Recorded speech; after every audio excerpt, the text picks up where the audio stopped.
नमस्कार मित्रांनो, स्वागत आहे तुमचं आपल्या बायोकॉपी या चॅनलवरती। मित्रांनो, आज आपण बघणार आहोत अश्विनी भावे यांच्याविषयी। अश्विनी भावे किंवा फक्त अश्विनी, तिच्या सौंदर्याने तिने बऱ्याच चित्रपट रसिकांना घायल केले होते। तिची अभिनय क्षमता उच्च कोटीची आहे। एका मराठी मुलीने हिंदी चित्रपटाच्या शिखरावर विराजमान होण्याचा एक प्रामाणिक प्रयत्न केला होता, पण त्या प्रयत्नांना नशिबाची साथ नव्हती, त्यामुळे त्यांचे प्रयत्न यशस्वी होऊ शकले नाही। आज जरी मराठी चित्रपटसृष्टीमधील यशस्वी अभिनेत्रीमध्ये त्यांची गणना होत असली तरी त्यांच्या प्रतिभेला साजेसे त्यांना मिळवता आलं नाही। चला पाहूया अश्विनी भावे या महत्त्वाकांक्षी अभिनेत्रीचा जीवन प्रवास। अश्विनी भावे यांचा जन्म 7 मे 1972 रोजी मुंबई, महाराष्ट्र येथे एका कोकणीश ब्राह्मण कुटुंबात झाला। त्यांचे 12वी पर्यंतचे शिक्षण मुंबईमधील साधना विद्यालय येथे झाले होते। त्यानंतर त्यांनी अमेरिकेतील सॅन फ्रान्सिस्को येथून चलचित्र आणि दूरवाहिनी संबंधित पदवी पूर्ण केली। दरम्यान त्यांनी मराठी नाटकांमध्ये काम करण्यास सुरुवात केली होती। नाटकांमध्ये काम करून त्यांनी आपली अभिनय क्षमता पूर्णपणे विकसित करून घेतली आणि नंतर त्या छोट्या पडद्याकडे वळल्या। अंतरिक्ष नावाच्या विज्ञानविषयक मालिकेतून त्यांनी छोट्या पडद्यावर पदार्पण केले।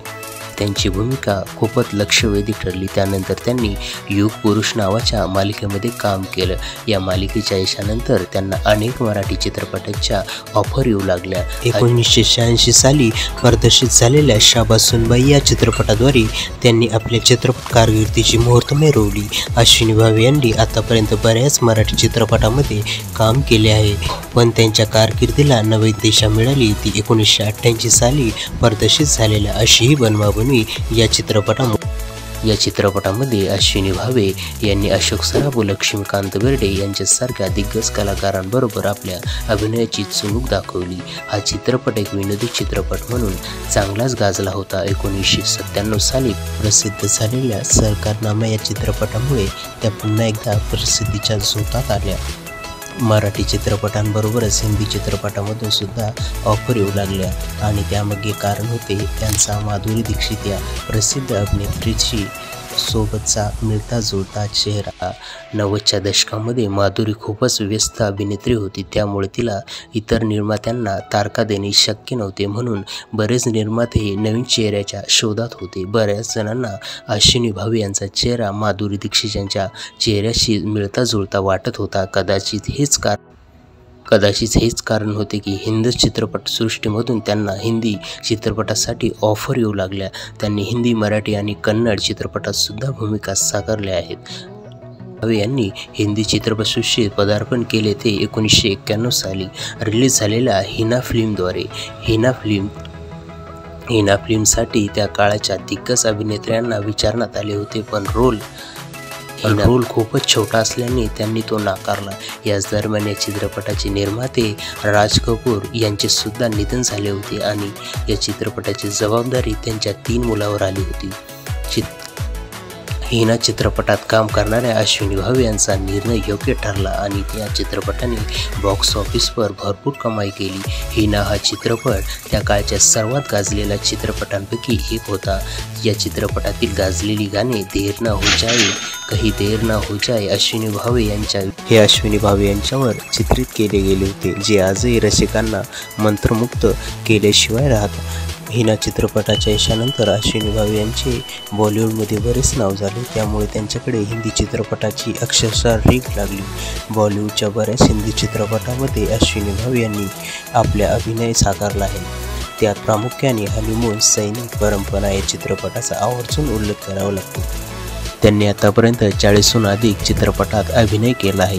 अश्विनी भावे यांच्या कारकिर्दीला ग्रहण लागले ते त्यांनी परंपरा या चित्रपटात साकारलेल्या आमिर खान आणि सैफ अली खान यांच्या आईच्या भूमिकामुळे। ज्या वयात अभिनेत्री या भूमिकेसाठी त्यांना ऑफर येत होत्या, त्या वयात त्यांनी चक्क आपल्या वयाच्या अभिनेत्याच्या आईची भूमिका करून सर्व सिने रसिकांना आश्चर्याचा धक्का दिला आणि स्वतःच्या पायावर कुऱ्हाड मारून घेतली। त्यानंतर त्यांना फक्त सहाय्यक अभिनेत्रीच्या ऑफर्स येऊ लागला, ज्यामुळे त्यांची प्रतिमा खूपच खालवली, कारण या भूमिकेत नंतर जनता त्यांना मुख्य भूमिकेच्या रूपात स्वीकारण्यास तयार नव्हती। त्यानंतर रिलीज झालेल्या दो कैदी, कायदा कानून, चिंता, सौराव यासारख्या चित्रपट बॉक्स ऑफिसवर दणकून आपटले. अश्विनी भावे यांनी साईन केलेल्या बऱ्याचशा चित्रपटाची निर्मिती झालीच नाही किंवा काही चित्रपट मधूनच बंद पडले. त्यामुळे त्यांना बराच वेळ आपल्या मेहनत वाया घालावी लागली. 1998 मध्ये प्रदर्शित झालेल्या बंधन या चित्रपटाद्वारे त्यांना पुनरागमनाची संधी चालून आली होती. या चित्रपटात त्यांनी सलमान खानच्या बहिणीची भूमिका निभावली होती. या चित्रपटाने सुद्धा त्यांना बराच वेळ वाया घालवला. 1995 साली चालू झालेल्या या चित्रपटाची शूटिंग तब्बल 3 वर्ष चालली. या चित्रपटाच्या दरम्यान त्यांची ओळख झाली ती व्यवसायाने सॉफ्टवेअर इंजिनियर असलेल्या किशोर बोपार्डीकर यांच्याशी. अगदी अपघाताने झालेल्या या ओळखीचे रूपांतर प्रेमात व्हायला वेळ लागली नाही. बंधन चित्रपटाच्या शूटिंग दरम्यान या दोघांनी लग्न करण्याचा निर्णय घेतला. लग्नानंतर आपल्या चित्रपट कारकिर्दीला पूर्णविराम देण्याचे अश्विनी भावे यांनी आधीच ठरविले होते. त्यानुसार लग्नानंतर त्या चित्रपटापासून दूर राहू लागल्या आणि अमेरिकेत आपल्या पतीसोबत स्थायिक झाल्या. अश्विनी भावे यांना एक मुलगा आणि एक मुलगी आहे. मुलीचे नाव साची असे आहे. चित्रपटापासून दूर राहिलेल्या अश्विनी भावे यांनी 2007 रोजी स्वतःची निर्मिती असलेल्या कदाचितच्या चित्रपटाद्वारे पुन्हा पदार्पण करण्याचा प्रयत्न केला, पण त्या चित्रपटाच्या अपयशामुळे त्यांचा प्रयत्न यशस्वी होऊ शकला नाही. हिंदी चित्रपटसृष्टीने त्यांना रामराम ठोकला आहे. त्यांनी आता आपले सर्व लक्ष मुलांच्या संगोपनावर केंद्रित केले आहे. कधी मुंबई तर कधी अमेरिका अशा त्यांच्या वाऱ्या चालूच आहेत. माधुरी दीक्षितचे आणि तिचे चांगले संबंध आहेत. अमेरिकेत सुद्धा त्या भेटत असतात आणि माधुरीच्या बहिणीचे घर सुद्धा अश्विनीच्या घराच्या जवळच आहे. नवीन तरुणींनी मराठी आणि हिंदी चित्रपटसृष्टीत काबीज केल्यामुळे अश्विनी भावे यांना या क्षेत्रात पुन्हा पदार्पणाची संधीच कमीच आहे. तुम्ही जर अश्विनी भावे यांची जर फॅन असाल तर व्हिडिओला लाईक करा, सबस्क्राईब करा आणि शेअर करा. कारण मित्रांनो, व्हिडिओ बनवायला खूप मेहनत लागते. तुम्ही प्लीज सबस्क्राईब करा.